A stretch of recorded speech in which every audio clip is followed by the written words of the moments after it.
Unit 7. A crowd in harmony. It is before dawn on the second major bathing day of the festival, and fog shrouds the river.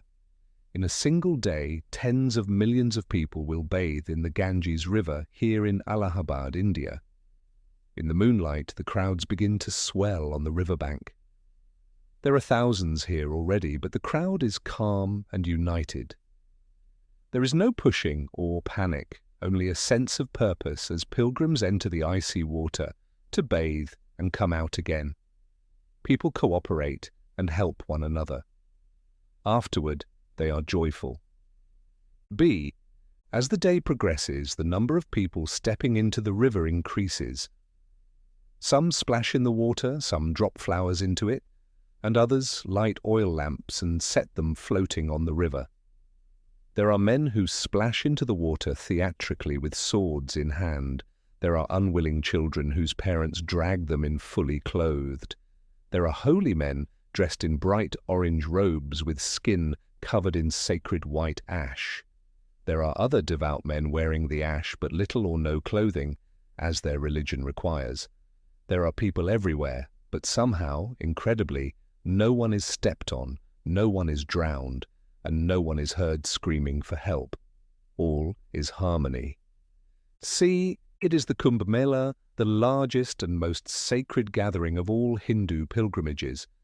It is also considered to be the largest peaceful gathering of people anywhere in the world. Each year, as part of the Kumbh, several million Hindus bathe here in the sacred Ganges River.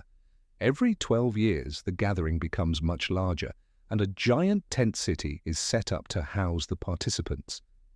D. In 2013, the Kumbh lasted 55 days, and it is estimated that 120 million pilgrims participated in activities such as ritual bathing, praying, singing, feeding the poor, and religious discussion.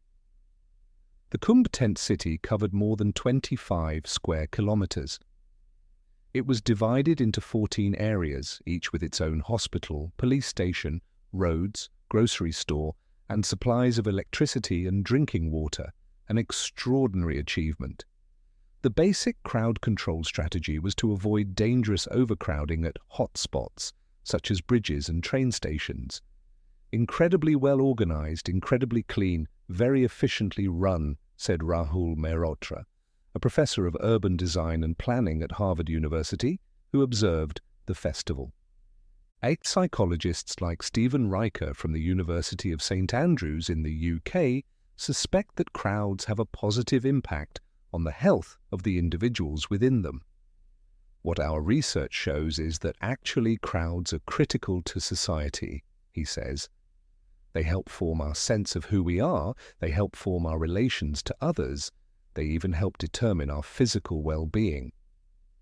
F. Riker and his colleagues came to this, the largest Hindu festival, to test the idea that crowds are beneficial and to confirm the healthful effects of the Kumbh on its participants.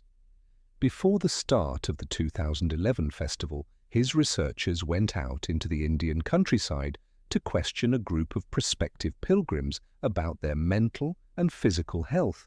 They also questioned people who didn't plan to attend. The researchers returned to question both groups a month after the Kumbh had ended.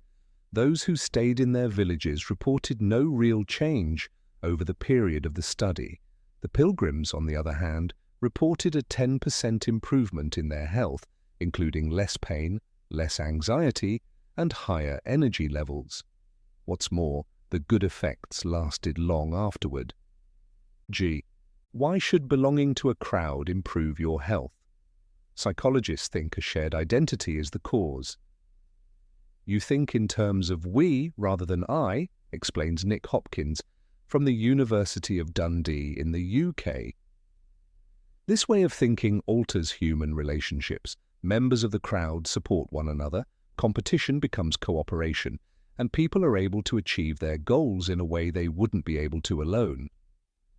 H. Unfortunately, in spite of the mutual support so evident elsewhere at the Kumbh, 36 people died in a stampede at the Allahabad train station on February 10, 2013. Somehow, the crowd had lost its harmony. Riker wrote that one possible cause was that the pilgrims no longer formed a psychological crowd.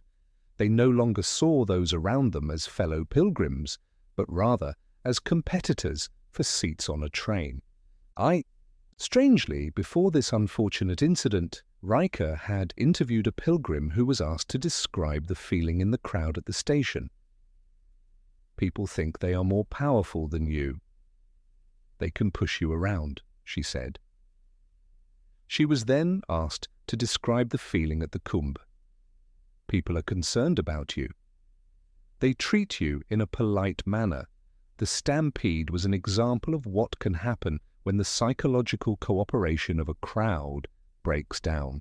Incidents such as the stampede are rare at the Kumb, and this one is unlikely to deter pilgrims from attending the event in the future.